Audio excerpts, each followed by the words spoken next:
आज हम लोग डिस्काउंट चैप्टर से कुछ सवाल जो बार बार पूछे जा रहे हैं उन सवालों को देखेंगे और उन सवालों का बेहतर से बेहतर सॉल्यूशन हम लोग करेंगे। देखिए, 6 वस्तु खरीदने पर 2 वस्तु मुफ्त दी जाती है। यदि एक वस्तु का क्रय मूल्य इतना रुपया हो तो छूट प्रतिशत बताएं। इस क्वेश्चन में भी अगर हम लोग इस मूल्य पर ध्यान दें तो कुछ ज़्यादा वक्त लग जाएगा। देखिए, ऐसे क्वेश्चन को करना कैसे है। 6 वस्तु खरीदने गए हम, 2 वस्तु मुफ्त दिया। आपके घर वस्तु आया कितना? 8। आपके घर वस्तु कितना आया? 8।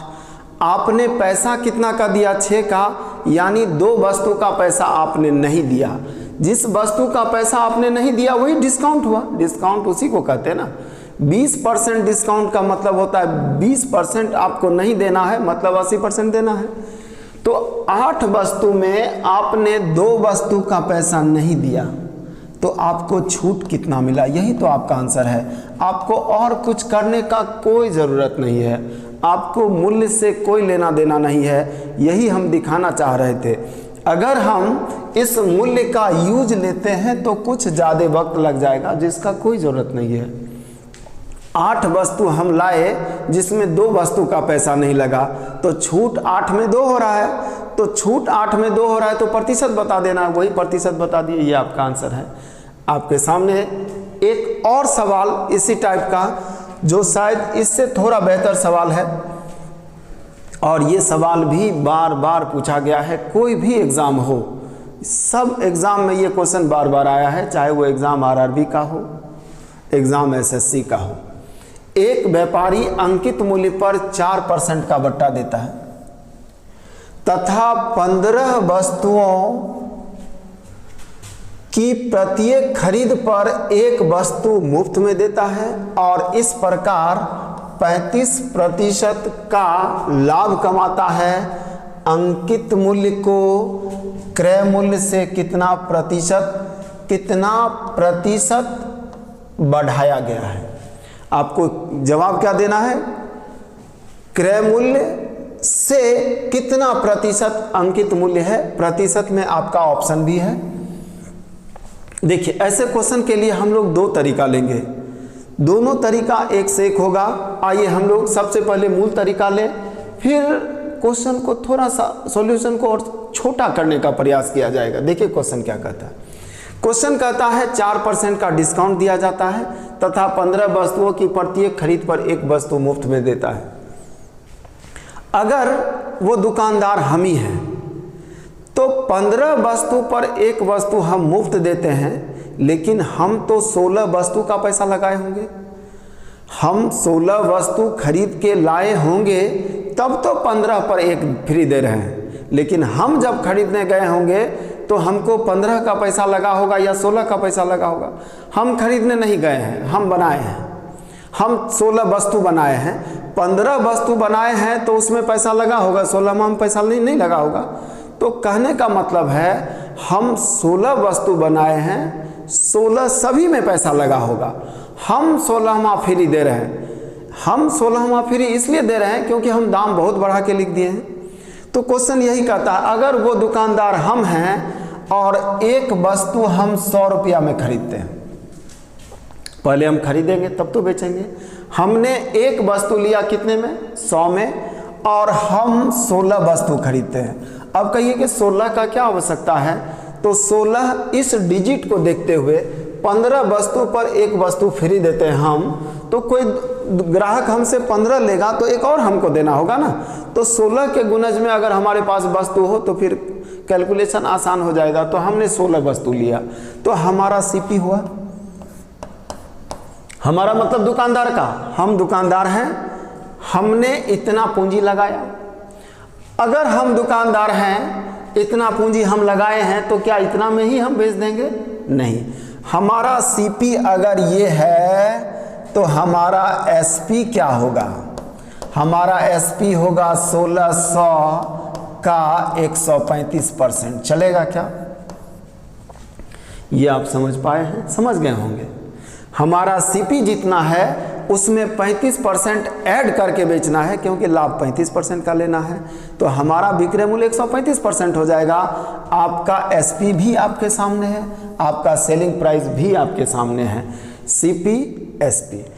अब आइए, इतना में आपको बेचना है, किसी भी सूरत में इतना में बेचना है। इसका मतलब आपका मार्क प्राइस, आपका अंकित मूल्य इससे भी ज़्यादा होगा।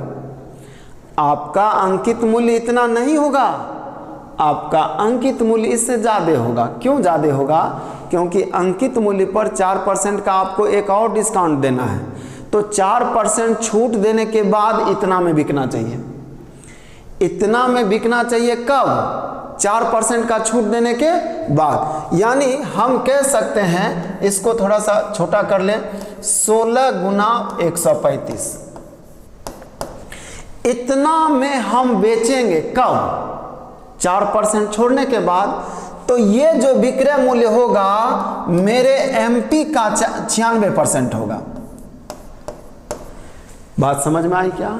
क्योंकि इतना में तब बिकेगा जब हम 4% छोड़ देंगे, तब बिकेगा। हमारा एमपी, हमारा मार्क प्राइस, हमारा अंकित मूल्य 100% होगा, उसमें हम 4% छोड़ देंगे तो उसके 96% में बेचेंगे।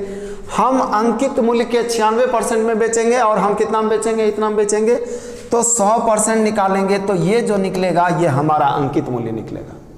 तो अंकित मूल्य निकालेंगे तो कितना आएगा? 16 गुना 135 बटा क्या? 96 और गुना क्या? 100। ये हमारा अंकित मूल्य होगा। एक और बात आपको ध्यान देना है, उसके बाद आंसर हो जाएगा। ये 96 है, इतना मेरा अंकित मूल्य होगा कितने वस्तु का? इतना अंकित मूल्य हम रखेंगे 15 वस्तु का या 16 वस्तु का? बस यही एक बात आपको समझना है। तो ये जो मेरा अंकित मूल्य होगा वो 15 वस्तु का। अब कहिए 16 का क्यों नहीं? हम तो 16 खरीद के लाए। कंडीशन सुनिए, कोई ग्राहक हमसे 15 वस्तु खरीदने आता है तो हम उसको 16 वस्तु दे देते हैं, पैसा तो 15 का लेते हैं, 16वां तो हम मुफ्त में दे रहे हैं। कंडीशन आपको ध्यान में होगा कि पर 15 वस्तु के खरीद पर एक वस्तु हम मुफ्त देते हैं, 16वां का पैसा हम नहीं लेते हैं। हम जो भी पैसा लेंगे वो सब 15 वस्तु पर ही ले लेंगे। मतलब हमको जितना पैसा चाहिए सारा पैसा हम किस पर ले लेंगे? 15 वस्तु पर, तब तो 16वां फ्री देंगे। यानी इतना हमको चाहिए कितने वस्तु बेचकर? तो 15 वस्तु बेचकर, और 16वां तो फ्री देना है। इसी को हम लोग कैलकुलेट करेंगे तो इसका मान आएगा 150। इसका मान क्या आएगा? 150। आपने एक वस्तु कितने में खरीदा था? आपने एक वस्तु कितने में खरीदा था? 100 में, और आपका अंकित मूल्य क्या है? 150। यानी आपका अंकित मूल्य आपके क्रय मूल्य से कितना % अधिक है? तो आपका आंसर है 50%। आप समझ गए होंगे। आपके सामने एक और विकल्प लेते हैं। अगर ये थोड़ा ज़्यादा वक्त ले लिया तो दूसरा विकल्प देखिए आप। दूसरा विकल्प होगा,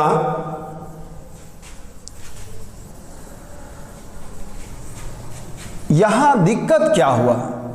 2 डिस्काउंट है लेकिन दोनों अलग अलग है। एक रुपया पर है, दूसरा एक रुपया के रूप में है, दूसरा वस्तु के रूप में है। दोनों को रुपया के रूप में कन्वर्ट करने का प्रयास करते हैं हम। देखिए अब हम क्या करते हैं, हमने माना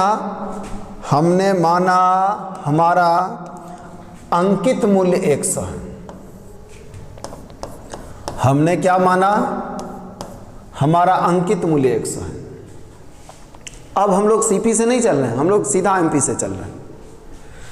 अगर अंकित मूल्य मार्क प्राइस 100 है तो 4% छूट देने के बाद वस्तु बिकना चाहिए कितने में? 96 में। कहीं कोई दिक्कत? 100 रुपया दाम रखेंगे, 4% छोड़ देंगे तो वस्तु 96 में बिकेगा, कहीं कोई परेशानी नहीं है। अब क्या है? अब एक और छूट है, उसको समझना है। छूट क्या है? 15 में 1। तो जरा सा ध्यान दीजिएगा, यहाँ आपको ध्यान देना है।